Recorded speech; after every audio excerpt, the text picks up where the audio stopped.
ہوتے ہوئے احتلام ہوا اور اٹھا اور دیکھا غسل واجب تھا،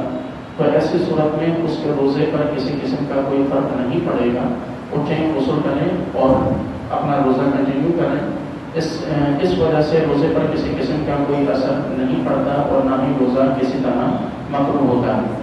ہاں، اگر کوئی شخص خود اپنے عمل سے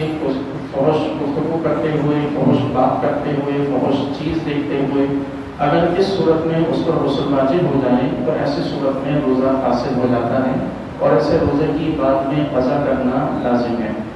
روزے کی حالت میں کوئی شخص بیوی کے ساتھ اٹھنا، بیٹھنا، لیٹنا، بوس و کنار کرنا، یہ ساری چیزیں روزے کی حالت میں شرعی طور پر جائز ہیں، ان میں کوئی حرج نہیں۔ ہاں، البتہ کوئی شخص ایسا ہو کہ اسے خود پر کنٹرول نہ ہو اور وہ یہ سمجھے کہ ان تمام چیزوں سے اگر غسل واجب ہو جائے گا تو اس کے لیے پھر لازم ہے کہ وہ دور رہے، یا پھر کسی شخص کو اس بات کا امکان ہو کہ اگر وہ بیوی سے بوس و کنار کرے گا تو پھر جمع کا خطرہ ہے، تو ایسی صورت میں بھی اس کے لیے لازم ہے کہ وہ بیوی سے دور رہے تاکہ وہ روزے کے فساد کی طرف نہ جائے۔ اسی طرح روزے کی حالت میں اگر غسل جب کیا جائے تو اس میں جن چیزوں میں احتیاط کرنے کی ضرورت ہے وہ صرف اور صرف دو چیزیں ہیں، ایک ناک میں پانی چڑھانا اور دوسرا کلی کرنا۔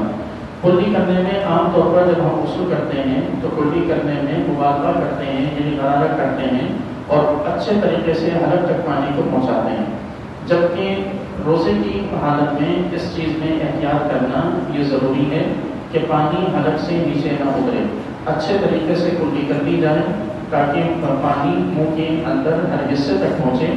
لیکن کوئی بھی ایسا کام نہ کیا جائے کہ جس سے پانی کے حلق سے نیچے اترنے کا خوف ہو۔